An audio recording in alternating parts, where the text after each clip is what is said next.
Hello and welcome to another tutorial with me, and this time I'm showing you my favorite tools. I have been told that sometimes it's difficult to find tools in Photoshop, and I totally agree with that.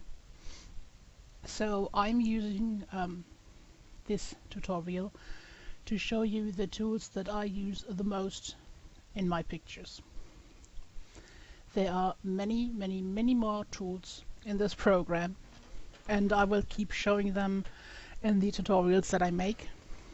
But this is the one with the, I don't know if it's top 10 or top 20, I have no idea. I actually made myself a list, so let me take a look at that. Move it out of the screen a bit here. So 1, 2, 3, 4, 5, 6, 7, 8, 9, 10, 11, 12. I think it's 12, if I can still count. Might be 11. And if I get an idea for another tool that I haven't shown, it might even be longer. So this might be a little bit of longer video than usual. So let's actually just start. So the first thing I can show you is clipping mask. There's one thing that I have shown you in about every tutorial so far, I think, and I'm going to show you why. So let me just draw a nice squiggly line or something that we can use for this.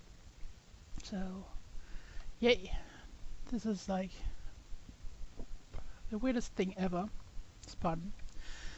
So I'm going to use a new layer on top of that and then make it a clipping mask. We are doing that by either clicking, not clicking, we're holding down Alt and go with our mouse between these two where the line is here until you see this box with the arrow, and then we click it, and that's a clipping mask. Or we go on to the new layer, right click, create clipping mask. And now let me move this a bit more up here. And now on the new layer we use a new color. Let's use red and a nice brush, something strange like this for example, and let's paint. And as you can see, it only paints where the layer beneath has a color, anything. It could be half transparent, it doesn't really matter, but we can make a mess out of things and it still looks great because it doesn't go over the lines. If I unclip this now, yeah, isn't that great, isn't it? So you could go in, hold down Control and click the layer here. That would mark all these things. Then go to select, inverse, and then delete this, and then you have the same effect. But if you want to fix something, you have to do it all over again. So that is, let me go back, why I'm using the clipping mask. The best thing I use this for example, is hair. Imagine, let me delete these. Now this, okay. Let me see, for example, if you have a head of hair. Now my mouse is a little bit weird today, so it might look really strange. I can't draw that fluid with it. Now let's imagine we have hair here, a lot of hair. It's sort of red hair, and for some reason when you cut it out you have like a blue edge here, and it is just too fine, you can't get rid of it or anything. You can just use a clipping mask, change the color back to red, and you can paint over this and ta-da, without going out of the lines. You don't have to how do you call it, sacrifice your hair shape to erase the blue. You just paint over it. Same goes for clone brush, by the way. When you stupid mouse, when you have this, let's make a pattern. We go to the pattern stamp tool, choose a pattern here, whatever it is, and you want to clone this because there is another pattern somewhere here at the side, there, like this, and you want this the same pattern as this here, but you don't want to sacrifice the shape of this because you like it. You use a new layer and make it a clipping mask. Then you go to the clone stamp tool, make it nice and big. There's okay. Then use current and below from above here. That means it does not only sample the layer it is on right now that you have selected, but also the layer below. You can also use all layers. Sometimes it's useful, sometimes it's not. You really have to see what the picture needs. In this case it's just current and below. And because of the clipping mask now, we can sample this here and just wildly paint, and it does not go over the line, over the shape, and we can have really nice as we had it before. Now I see it better. There you can remove it again, you can put it up again, you can adjust it if you want to. If without the clipping it would be really drawing over the line. So this is clipping mask, and I hope you see why I use it so much, because it's really handy. The next is layer masks versus the eraser. So let me take this picture here, that is why I loaded it. Lovely lady, some Russian, no, Hungarian model. And let us imagine we want to erase the background here. There are many ways to do that. One way would be use the magic tool, a magic wand, and then erase this, or erase it by hand. Use the quick select here and erase it.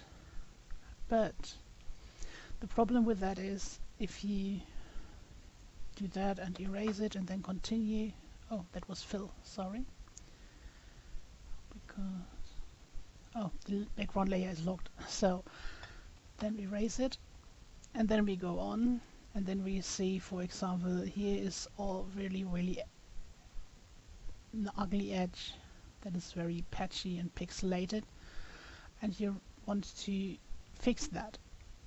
The only way to fix this here now is to take hair away, and that might end in a really weird shape. Sometimes you notice that you erased something by accident and you went on like 20 steps further, and then you notice it, and then you have to go back and do it all again. And that is something we don't want to do. We want something that is fixable, and that is why we use layer masks. And for that we use this little button down here at layer mask, right in the layer window, and this adds this nice white box next to the image. One important thing to know with that is that white shows and black hides. So what does that mean? That means when we now paint with our brush in white on this, nothing happens because we didn't hide anything yet. When we paint with black, stuff gets transparent, and this is magic, isn't it? Now you can see that I accidentally deleted stuff here, or again, so we change back to white and paint over this, and there it's back. That is why the layer mask is superior to the eraser. Now there are programs that can't really do that, that don't have the tools for it, so there you have to use the eraser, and that really sucks if you ask me, but you work with what you have. So this is a layer mask. Now when you want to have something semi-transparent, you just use a nice gray. So if you use gray, it's only partly transparent. You see there's still something left here. You lighter the gray, and the less transparent it gets. So if you use white, it's completely opaque. If you use black, it's completely transparent, and all the different grays, the darker you get, the more transparent it gets. And that is how you get some nice, really blending effects and other nice effects that you can play with. So the next part is one of my favorites that I use so often. Again, for the reason that I want to be able to fix something and don't have it burned to my picture and I can't do anything about it anymore, and unless I want to go to 20 undos or something. That is layer adjustments and adjustments. Now let me first fill this all with white again here. Just okay. We use this picture again for that. And for, let us say, for example, we want to have a different hair color. So adjustments would be that we go to image adjustments and then, oops, sorry, I have to click on the picture here because otherwise it would change the mask, and the mask can't be adjusted in the color. So click on the picture, go to image adjustments, and then you have lots of adjustments here. You have match color, desaturate, hue, saturation, brightness, contrast, everything. We want to change the hair color. So I go to hue, saturation, then I'm playing around here, and the problem is that not only the color is changed but also the phase.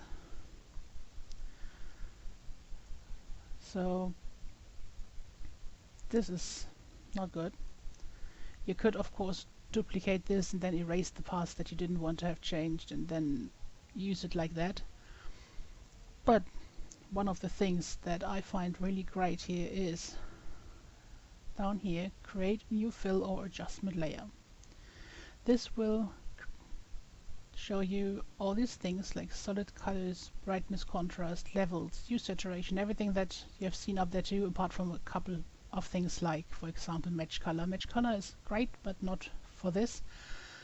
So we go here to hue, saturation, and it makes you a new layer above this layer.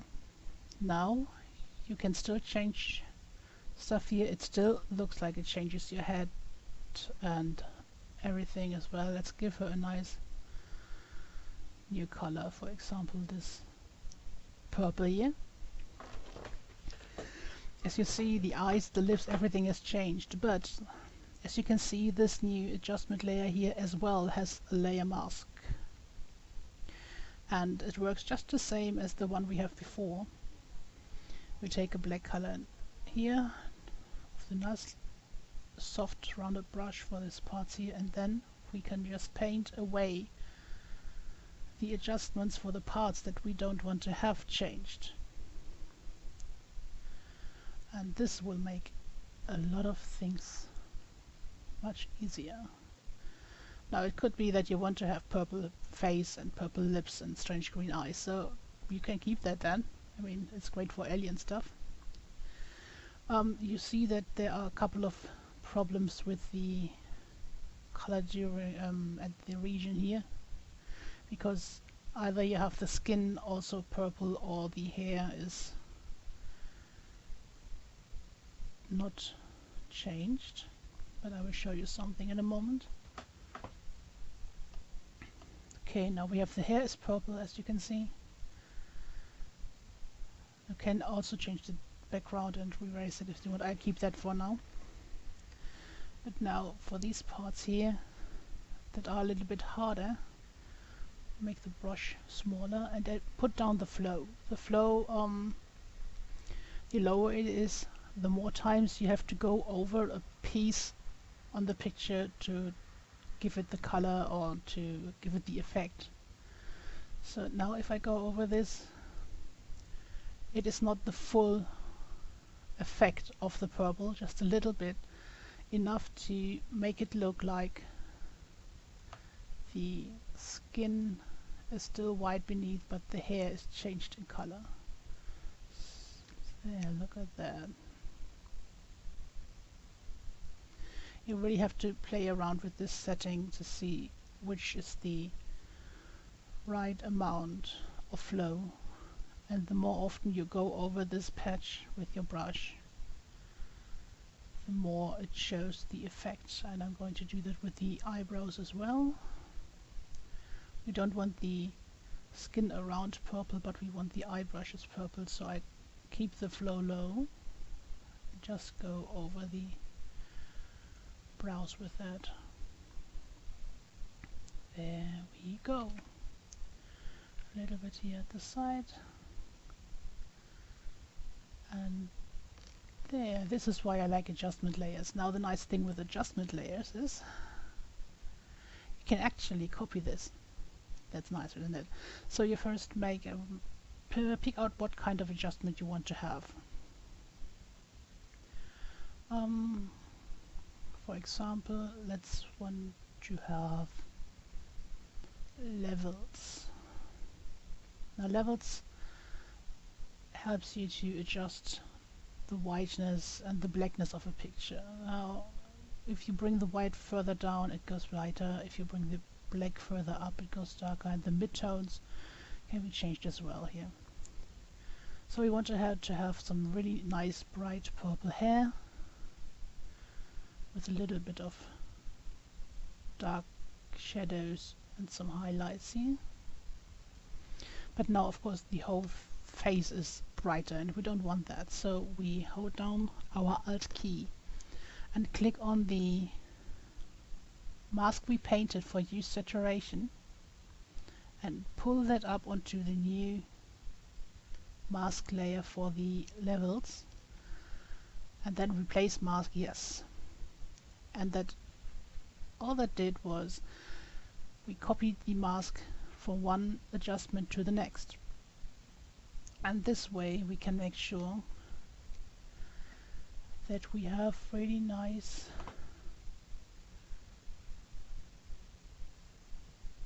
alphas that work together. We pull this down a bit here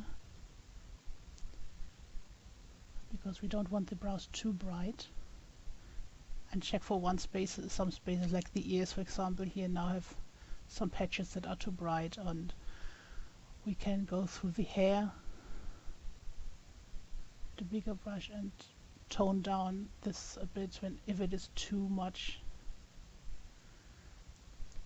and we can work on the base on the other layer mask. That is why I love layer masks, because you can adjust them, you can make them more transparent by turning down the opacity if the effect is too strong. So you can adjust this easily. You can go in and adjust this if you like a little bit of a more subdued purple. This just means that is non-destructive kind of artwork. I'm missing the word in my head right now, I'm sorry. And it means you can revert it any time. If you decide you don't want to have purple hair after all, you can just take the hue saturation out. If you want to have it darker again, you just take the levels out. And so on. You can go in and change from purple to another color, like this red, for example, without having to redo everything over and over. And that is why I use layer adjustments, and that is where you can find them. Now the clone stamp tool is another tool that I use all the time, and I've shown you a bit of that again before. You just go to the clone stamp tool here, and you have the same things like flow. Shows how much you have to go through over something to have the effect. You can have current below all layers. The aligned and non-aligned I have never tried really, so I can't say right now what it is. Just play with it a bit. You can change the blend mode depending on what kind of effect you want to have. I'm going to do the blend modes later and the layers here, and these do the same, just with the patterns, the clone stamping that you're doing. Opacity is transparency, and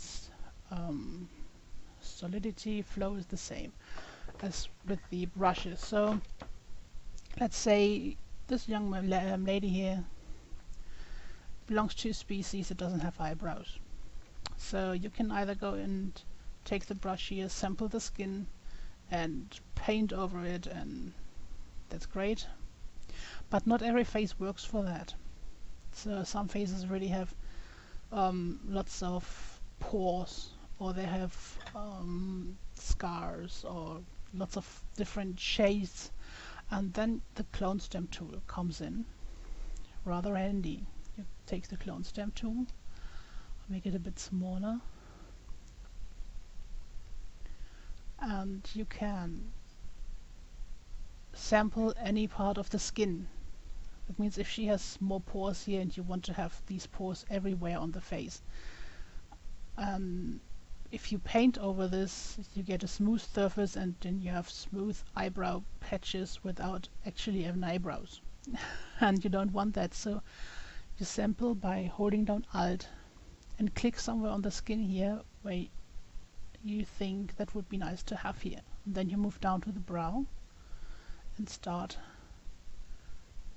to clone. And as you have seen, this little cross above the circle is where it samples. So if you now move over here, it starts sampling the hair.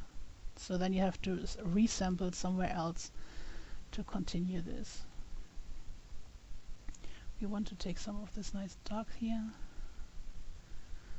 and then here's one of these edges that can cause trouble, so go up here where it's a bit darker, and then carefully move your mouse down to the brushes, and it really nicely stamped over this line here. Now you see that at the side there's a little bit of hair that got cloned as well. You can just carefully erase this, and that's it. Nice. This dark is too much, so we bring the flow down, so this way it only stamps over a little bit, and it keeps something that blends more nicely. And this is the clone stamp tool. This is actually everything I do with it. If I cut out hair, and for example if I would make sure that I get the hair out here, and I have really nice shape but there are whites in between that I really don't want to keep, I go in and sample some of this hair that she already has to make sure that the hair that I'm going to put in over the white has the same color, and just clone over this then, and I can more easily get rid of this background then without having all the white patches inside the hair. That is something that you can see in earlier tutorials of mine where I show you how to cut out the hair from a white background without losing all the wispy hair. That is where I used the clone stamp tool for the hair, and I'm pretty sure you will see it more often in other tutorials, like when I play around with Cardassians and stuff like that. So another nice tool is brush tools. Brush tools are quite important. You will paint a lot, or you will mask out a lot, and sometimes you really need nice straight lines and or some other effects. And the default settings for brushes, let me show you on a new layer here. Let me take a... I have a million brushes here, that is a bit strange, so the default is this. Oh, sorry, pardon the flow. Is this, and as you can see, or not see with this example,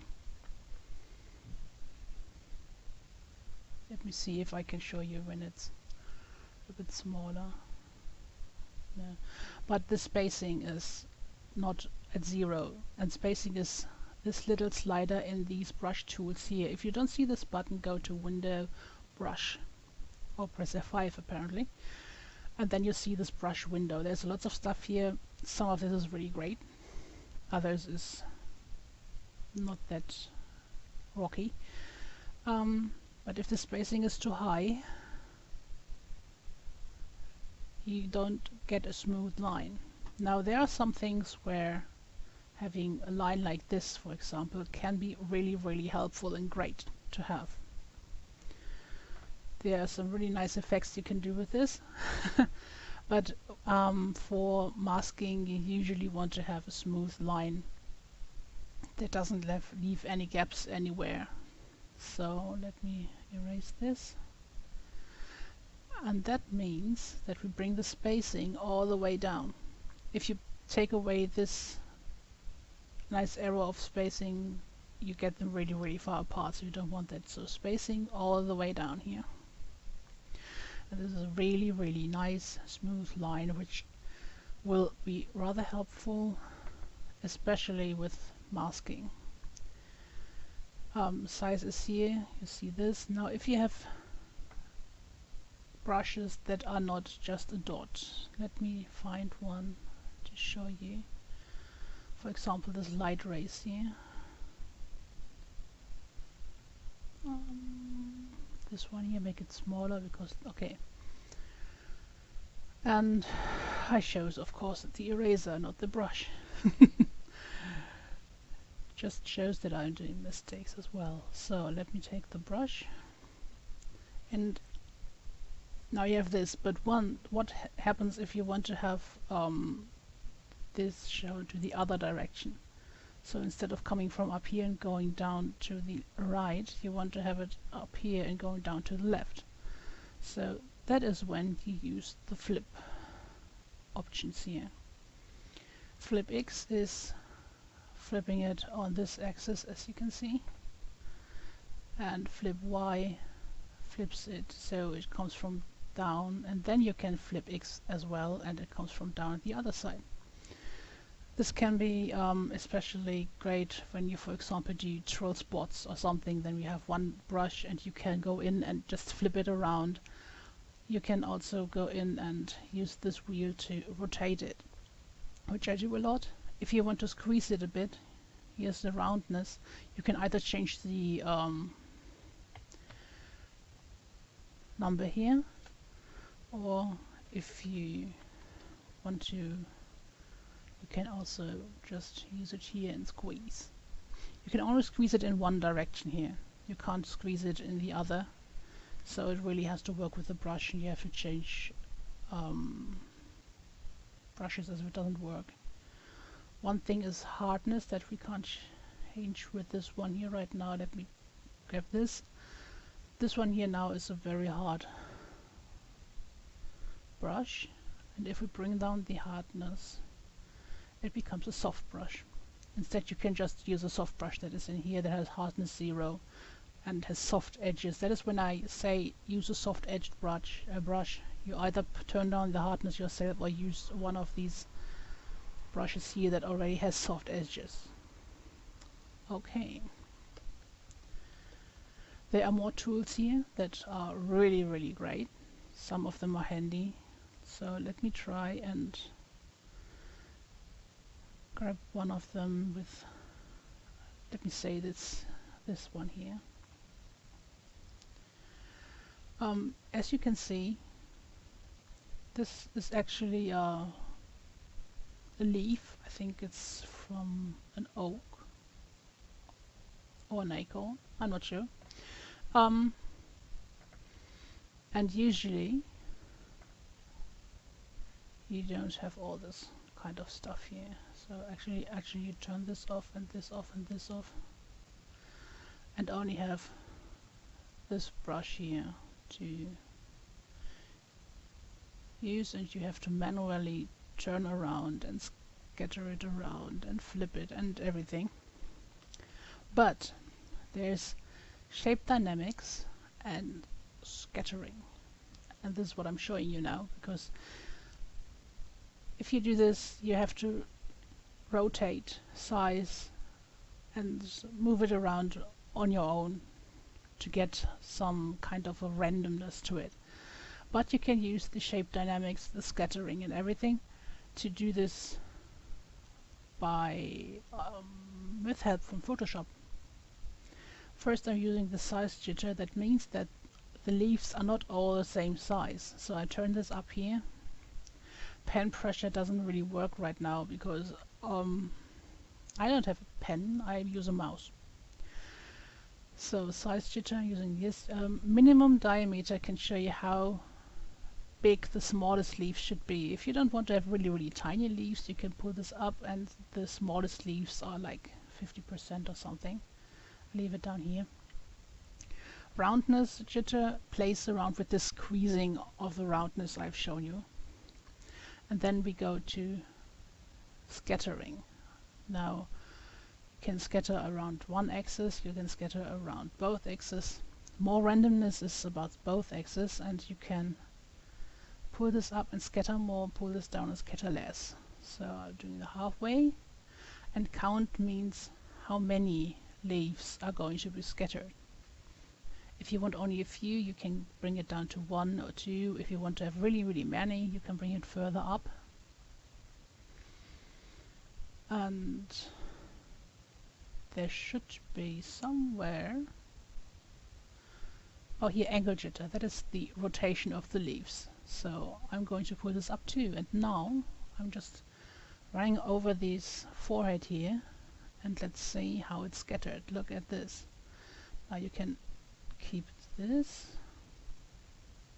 play around with it a bit, and then just go in and at the layer mask, use a nice brush and delete the stuff that you didn't want to have in there, or where it covers some hair that you wanted to keep. You can just use a small brush, have to run the hair through it. Oh,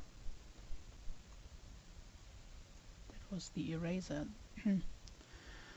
Just make sure that you use it how well you want it. If you don't want to have something covered here, you can just try to delete the one that is in the way, and this one too, and there we go. Now with this one you can have really great effects, and I like to do that for random alien spots and something like that, so I don't have to do all of them by hand and one by one. This saves a lot of time and gives you sometimes effects that you didn't really expect. Now that we have this part, I can show you the blending layers here. That is something I use a lot as well. Usually the default is normal, and that is this is full solid opacity 0. So we can go in and try these. I can't really tell you what all of these do. Most of the time I just click through them and see what kind of effect and how it looks like, and I take the one that I like the most. Some I know, but not all of them. So dissolve makes everything very pixely, because it looks like it's tearing off some pixels from the edge and spreads them around a bit. Then we have darken, which usually has an effect that darkness usually, I guess.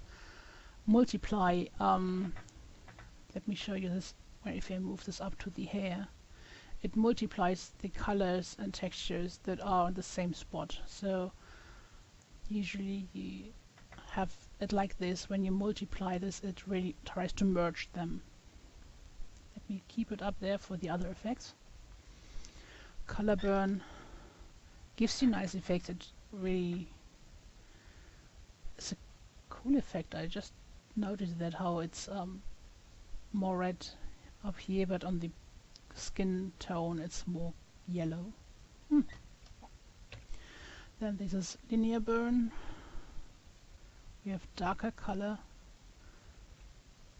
lighten, screen. Screen is one of the things that I know that if you have a black background in a picture and you put it on a blend screen mode, this black goes away. So if you want to have, for example, a logo on a ship badge, and this logo that you have has a black background, you don't have to erase it all or mask it all. You can just put it on and put it on a screen mode, and then it merges together these things. The black vanishes, but the logo also doesn't get solid anymore. So if you want to have it solid, you still have to get rid of the black, but you will have some nice effects with that. You just really should try it out. Then color dodge, linear dodge, lighter color. Overlay is really nice. I sometimes use it for skin colors. Let me show you actually. You use overlay, and for example, let's make a blue, because all we like blue on Dorians and Pillions and Booleans and whatever we have. And this will give you a nice overlay here. As you can see, it doesn't change the color on white. So if you have a white background for a character, you can just really paint over the edges, but you have to make sure that you still fix the hair and the eyes, because the eyeballs usually are white, and this is a really light blue that you don't want all over the eyeball, only there where the blood vessels are, but I will show you in another tutorial. This was overlay. Then we have soft light and hard light. You can see and vivid lights. You can see the difference when I scroll through it. It's a soft, hard, vivid. This is linear light and pin light. Hard makes difference. Exclusion, subtract, divide, hue. In this case, it doesn't show much. It has a few greenish patches here. Saturation, color, and luminosity. Luminosity basically likes the light information, I guess. As I said, I don't really know what these do. I usually just browse through them and see what works best. One thing I also use sometimes is color. If I want to change the color in something, let me show you. Color here. Let's say we want to have the hair blue, so instead of the levels and hue saturation, I sometimes just use the color layer adjustment and paint over this. And then of course I have to fix all this stuff again. Wait a second, let me make a layer mask here. I didn't want to do that. Press Alt, keep it up there, replace, and there we go. But as easy as this is, and you can also control this with the opacity slider, it is really hard to change the tone of blue. So when I use a different blue, there is not that much different apart from subduing it. If I use a lighter blue, if I use this blue here, it's almost the same as if I use, let's say, this brightest blue here.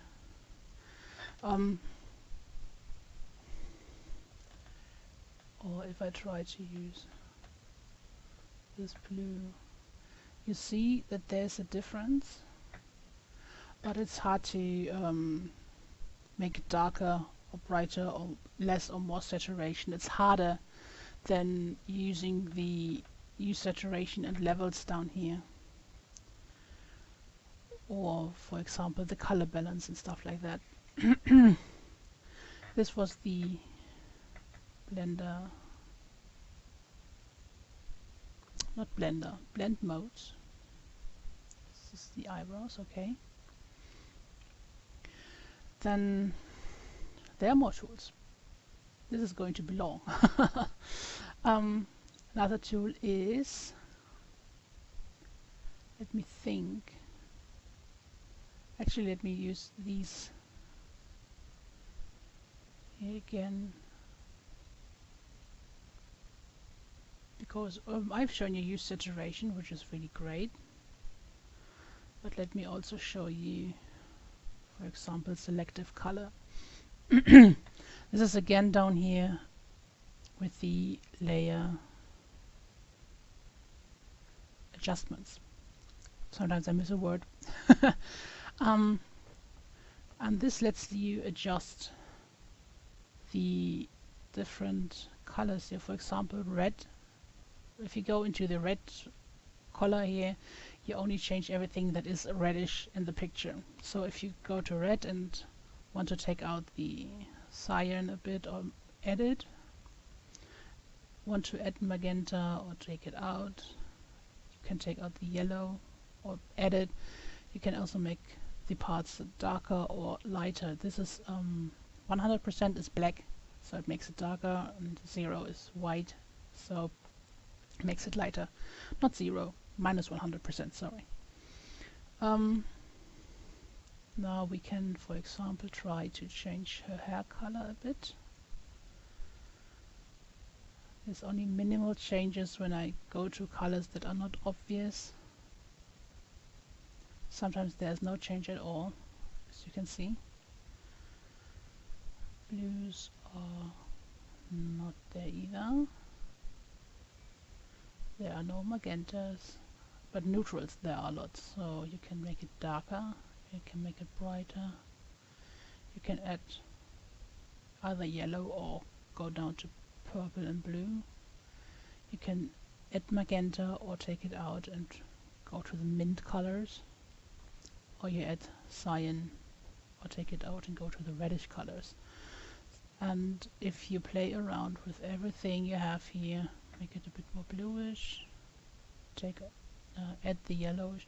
Now you can see these patches here that don't change. That is because I didn't add the eyebrows to this. There we go. You always have to have the layer adjustment thing above all the layers that you want to have adjusted. So if you notice that a part of your face isn't adjusting, it's possibly because the layer with your clone stem thing, for example, isn't under the adjustment. The reason I made this eyebrow clone stamp on a new layer is because we can just revert it or fix it or adjust anything we want to do with this.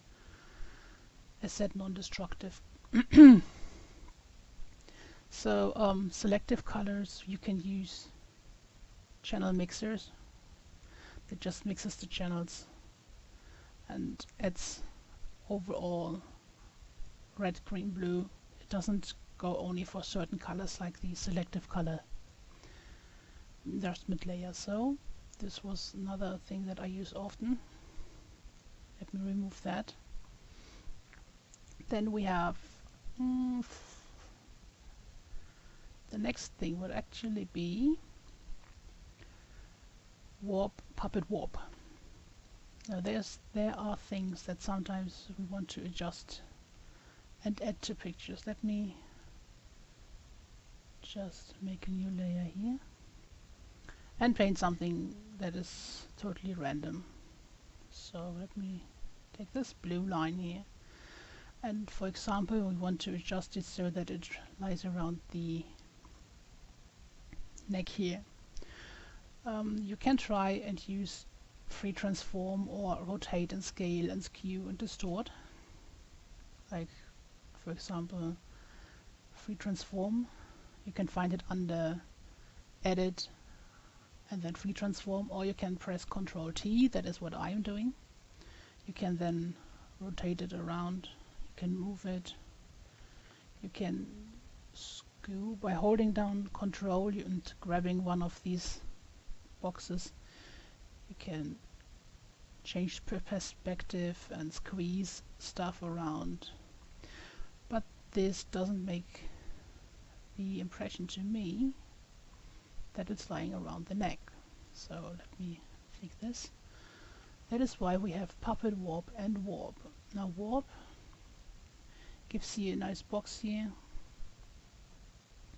and you can start moving this,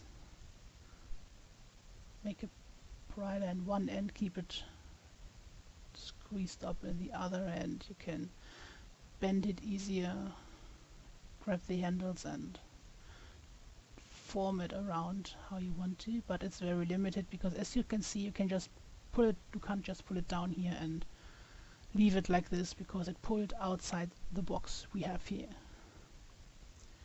That is why I usually use the puppet warp tool. You can find under edit, and here's puppet warp. That will give you this nice little thing here, and you have to click into the spaces that you want to move around so you can move it. So I'm doing this in the middle so I can move all the thing, and as soon as I add another one, the one in the middle means this point is fixed unless I move it. So let me grab the other end as well. Now I can move this part, but the middle one bends with it, but it remains where it is. I'm going to now add one in the middle here again. I can move this too, and this way you can shape this line a lot. To remove one, if you put one accidentally, is holding down Alt and clicking on the one you want to remove. You can also show you this when I go closer. Hold down Alt around one of these here and go close to this circle until you see this two arrowed little cursor here, and then you can move this, rotate this around, which helps you as well to shape your nice little puppet. But you have to click confirm after you're done, and there you have it. One thing you have to watch out for after using puppet warp, your edge gets a little bit ugly, so you will have to go in and fix that a little. You can either erase it or make a layer mask and just with black soften the edges a little bit like this. This is especially important if you use the puppet warp tool to insert like pieces of faces into your avatar face, character face. For example, if you add like a Romulan ridge on the forehead, you use the puppet warp to shape it the way you want it, and then have this ugly edge here that makes it all not blend very nice. So let me actually go back to the straight line and move it down here. Then we use the puppet warp.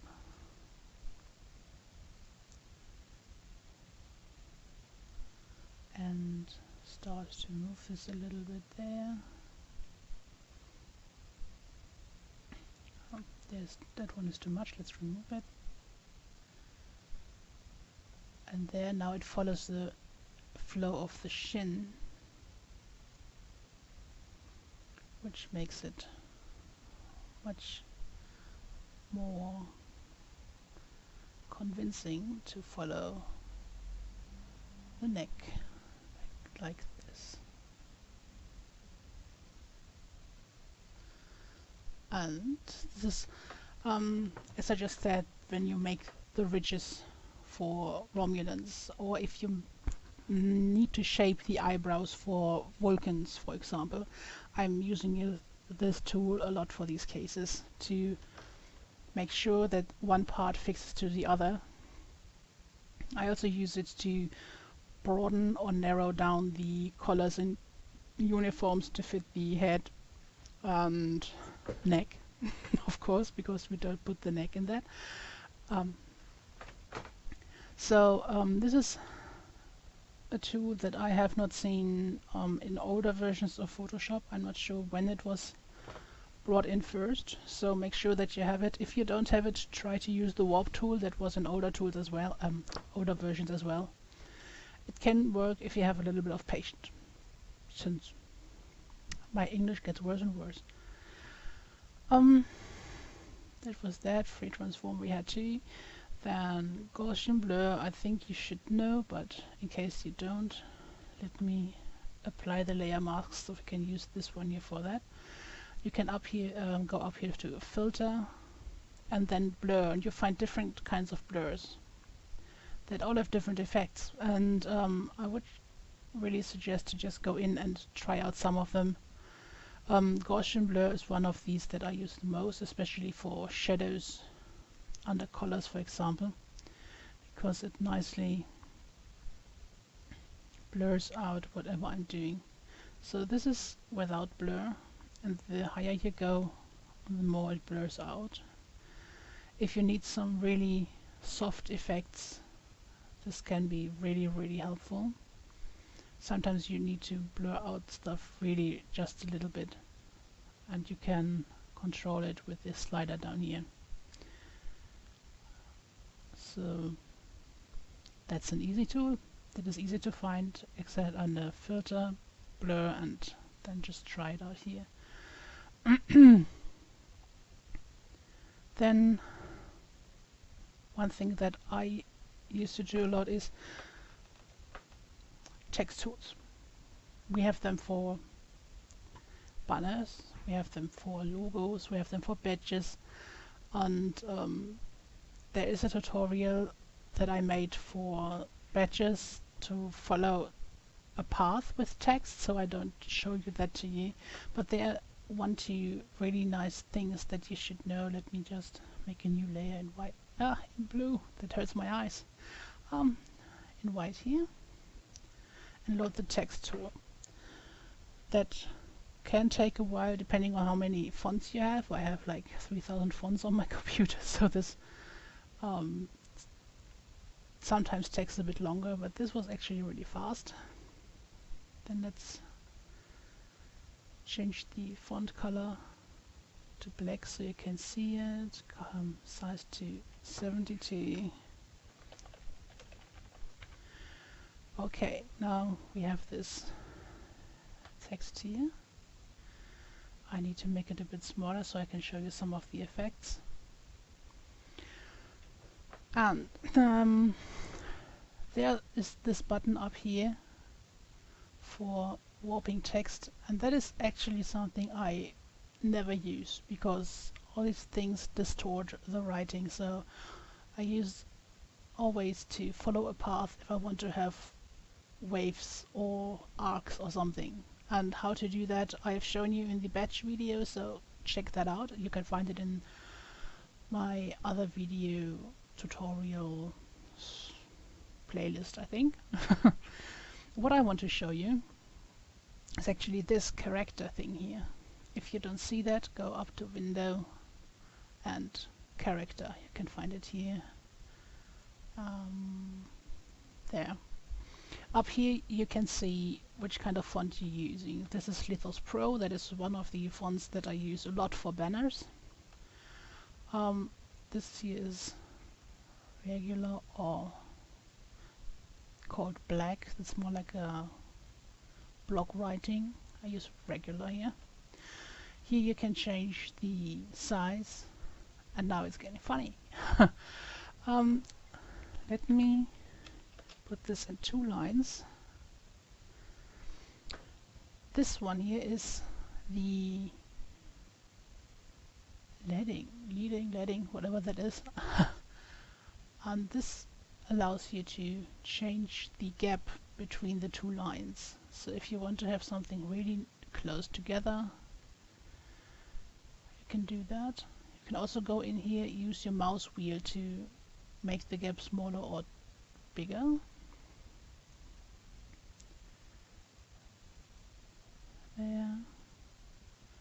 Or bigger. You can, the maximum that you could see here is always 72, but you can actually go in with the mouse wheel and make it bigger. You can also write it down with your keyboard if you want to. But this gives you a lot of freedom to squeeze text a little bit more together or to space it out a bit more. This goes also for this one here. I show you this. Will increase the spacing between the single letters. So you can use either these here, you can bring them closer together, of course. Again, you can simply use your mouse wheel in this, or write the number if you want to. 0 is always the default that comes with the font. The next thing you can do is you can stretch your letters higher and broader. And this is what you can do here with the little t. Let's say you want to have the letters squeezed to half the height. You can do that. Or you can make it bigger. You can also squeeze them in the width, or do this here. This helps me a lot if I have to find either more space or want to fill more space. For example, in forum signatures, like our banners, or if I want to have some graphic with text in it, I want to fill something and I think the font is great, but the letters are a little bit too narrow, so I can just drag them out a little bit and make them a little bit wider. Baseline shift, I'm not quite sure what this does. I never use it. Here's the color, and here are lots of tools, like you can bold something, you can make it cursive, you can make everything into capital letters or into small letters, small caps. This one here is actually more something, for example, if you want to write this. Let me bring this up a bit more here.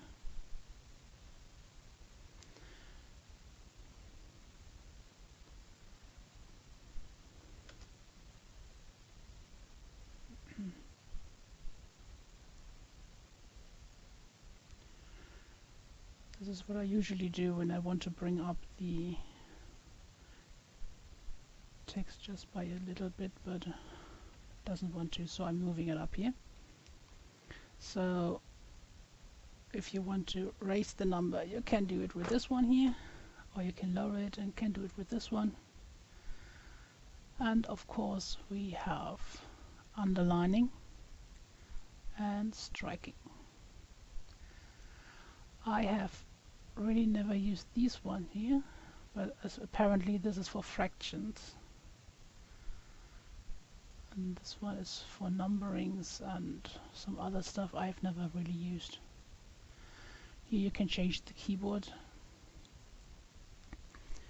which I think would help with special letters for different languages and stuff like that. But yeah, this is the text tools that I use a lot if I want to write something, if I use banner stuff. You can of course have all these fonts from your systems show up here. As I said, I have a lot of fonts, as you can see here. These are all on my system. It's like 3,000 something. Up here you can find the alignment. This alignment now looks like it's on the left, but it's actually on the right, because it starts where this little fella is, where you clicked your letter cursor when you first started. So if you want to have it really aligned on the right side, you just have to move it over here. So that's it for the letters. If you want to move them back to the middle, you actually have to mark them all and then press the button. And this is basically most of what I use. There are some other helpful things, like the healing brush, for example, that I only use if I have to remove, for example, a birthmark or something. I'm not quite sure if our friend here has something like that. No, she doesn't have anything. No pimples, no birthmarks, no everything. So there's this little square here. So I am going in here with a small brush and paint over that, and it tries to blend it with the skin around. And you can see it can have nice effects, but sometimes it doesn't. So I don't use it often. I actually use the clone stamp tool for that. Oh, there's one more thing that I can show you. That is a color and dodging. Not color. What is the other name? Burning. Burning and dodging. Most of the time I actually use a black color or a dark brownish color, and then paint on the layer and use the opacity slider to bring it down instead of that.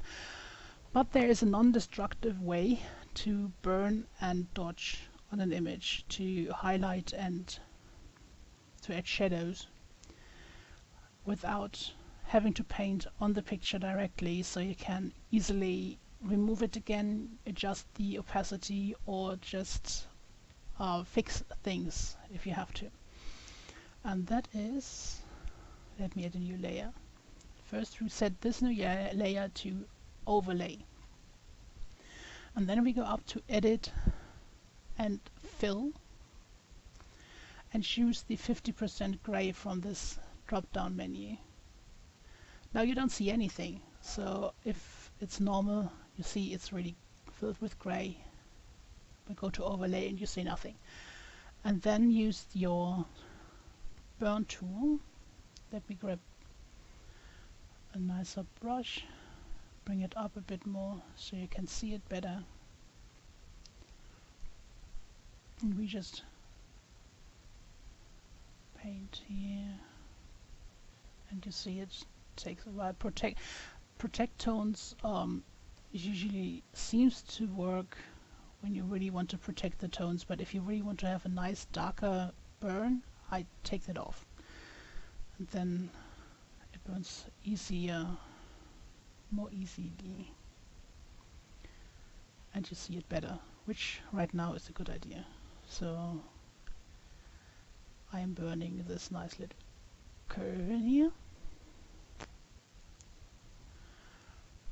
and you see here now it's black on this overlay layer.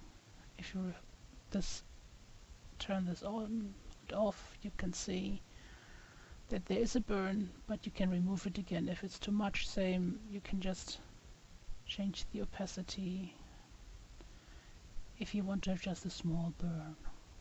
Same goes for highlights, so dodge tool. Take a brush.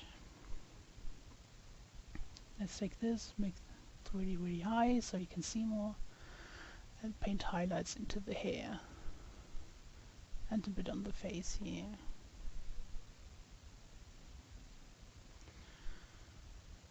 And this is all not visible if you just turn it off. You can turn down the opacity, or if you think this is too much, you can also take the burn tool and just go over it a little bit to tone it down a little. And this way you can use your highlight and burn tool for whatever reasons you do, because I don't often do that.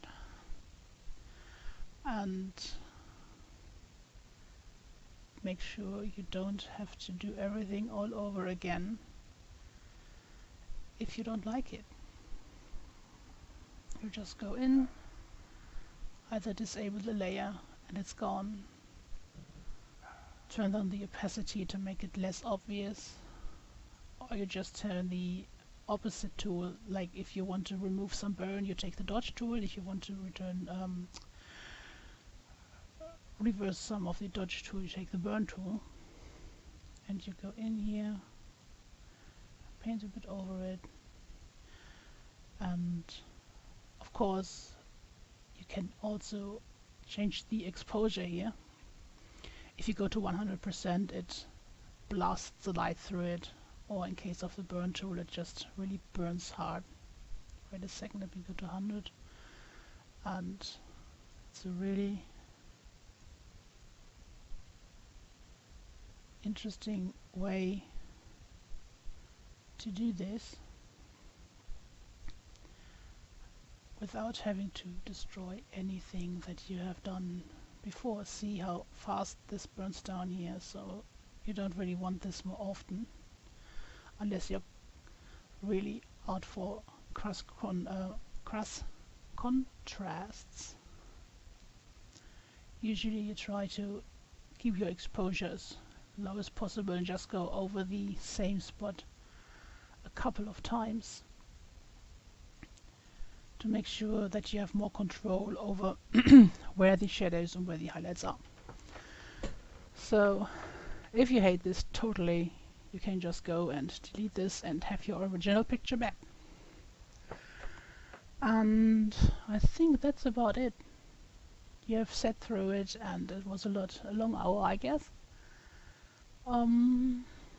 If you have any tools that you want me to see where you can find them, you can let me know, of course. Oh, actually there is one tool that I use for my pictures. Let me open a picture that I have done today. This is a Cree Tesson, apparently. And now you can see the mess that I have in my pictures, though this is actually one of the cleaner ones. I have here a piece of neck that I clone stamped in, put the uniform above it, which I had to clone stamp the rank pips from. As you can see here, I covered them with some clone stamping. I have a new pip here. Here's a shadow for the neck that I basically used a black color for. And there's one tool that I'm going to show you.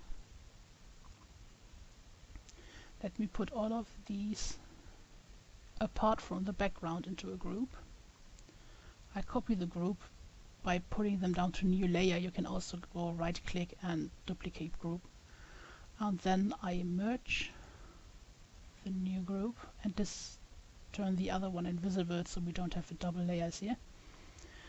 And then I'm going to show you one of my favorite ones. It's in image adjustment match color.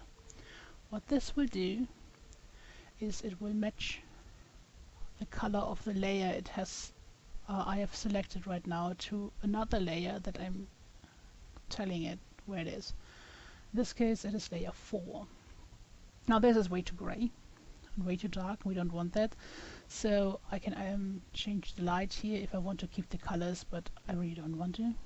Color intensity can be changed here, it's nice too, but what I prefer is to fade.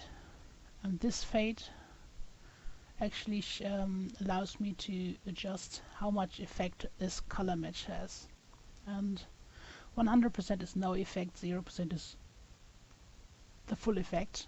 Should be other since it's fade, it's correct this way, but it's sometimes confusing, especially for beginners. So I'm going up to like 80%,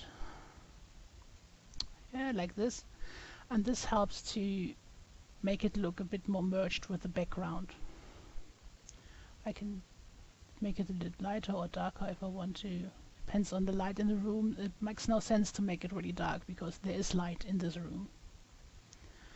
Color intensity allows me to either desaturate it or adds a little more vibrancy, but I don't really do this. And when I click preview here and turn it off, you can see it's a minimal difference, but it makes a big difference when it comes to blending into the background.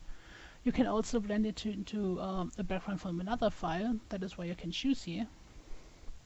So let's see what happens when I blend it to this file here. So this makes it lighter because this is the picture of the very light lady. Usually you want to really blend it into a background layer from the file you are working on, because otherwise it makes really no sense to blend it into a picture that isn't even in this file. But yeah, this is match color. This is something I use all the time, very, very often. After I have made the face, I sometimes match this color to the uniform color, and afterwards I put both of this together and match it to the background. Sometimes I only put this together and match it to the background. I use the match color also when I try to merge facial parts like Klingon foreheads or Cardassian spoon foreheads or anything with the skin of the person that gets it. But there are many more tools that I need for these to really adjust, but it's a great start. So these are my most favorite tools, my most used tools, and I am very sure that if you have any more tools you will let me know, and I will show you in my upcoming tutorials, and hope that these will be very helpful for you. And I just remember that I missed one tool that I want to show you, that I need to show you, and that is blending options that are very useful too. Let's, for example, take this nice little blue strip here and go to the blending options. And there are many things here that can be overwhelming at first, but it's really great depending on what effect you want to have. So bevel emboss, for example, gives it all a more 3D look. As you can see here, it really bevels it. One of my favorites actually is the pillow emboss that you really can't see well with this one. Yeah, you can't really. Yeah, I'm pretty sure I can find other tutorials where I can explain this one. But it's a great tool. Stroke is basically it makes a line around what is on the layer. You can, this is like size 1 right now. You can change the opacity, of course. You can change the color. You can even change things. You can put a pattern into it instead. It's only affecting the outside here because it strokes the outside as a line. Then we have inner shadow, which gives you a nice shadow inside. You can play around with the distance, with the size of it.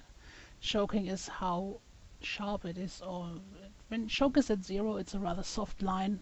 When you bring choke up, the higher you get, the harder the line gets here. I don't use choke often, depends on the light that comes in basically. This is also really nice if you want to play around with the kind of shape your shadow has. Standard usually does the trick, which is the first one here, but there are some really nice effects that you can have with this. Then we have inner glow. It just makes the shape glow from the edge, which you can make smaller or bigger. You can change the color. You can make it a gradient if you want to have different colors that glow in it. You can change the blend mode here as the same as you could change them as the with the layer window here. Opacity, noise, again the contour for this. If you don't want to use, wait a second, I always click the wrong thing. If you don't want to use any of these here, you can also make your own one, which can be really fun, especially if you have no idea what you're doing, like me. I always use the ones that I have here, or I'll download some on the internet. Satin is a texture effect that I don't often use, but it can have some nice effects. It gives a bit of satin kind of overlay. Color overlays if you want to change the color without having to paint over it, which is nice too. You can also change the blending modes here, the color, the opacity of course, so play around with it, it's fun. Gradient overlay. You can choose from all those gradients that you have, or you can make your own. You can use a linear, radial. You can't really see that really well on this item, but play around with these styles here. They all do different things. Linear is the most known one, but the other ones are useful too. Same here, blend mode, opacity.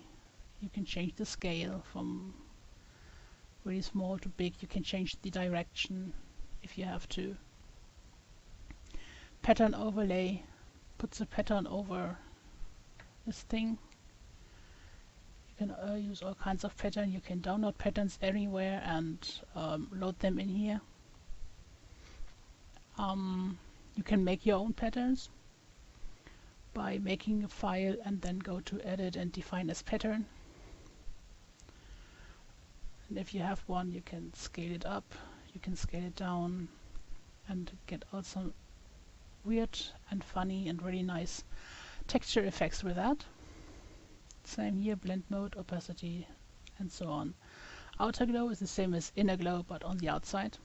That really helps when you have something like a light bulb and want to make sure it looks like the light is coming from it. Then you make an outer glow from the light bulb, and it looks really nice when you change up the size to a little lighter, as you can see here maybe. Let me take a black and a normal so you can see the effect. So this is some stuff you can use for that. And drop shadow is important. In this case, for example, to make it look like it's really on the skin, you want to have a shadow dropped onto it. So you can change the distance, you can change the size, you can change the spread, which is again the hard and soft edge, and the angle depending on where the light comes from, and just play around with it. You can make it even noisy if you want to, depends on what you want to do. Now let me show you something else. If you have this shadow now and you want to have the shadow on the skin, but you see it's also outside, and the only way right now to remove it would be to also remove it off the blue, but you don't want to remove the blue because it's like a headband, or not a headband, a neckband or something. Then actually there is a way. You go down here to your layer and you see these effects, drop shadow. Right click on the effects. Doesn't matter if you go on reflects or on drop shadow, just where the effects are, right click and create layer. And that will create a layer from the effect that you have. So now you can disable the effect and enable it, and you can edit it.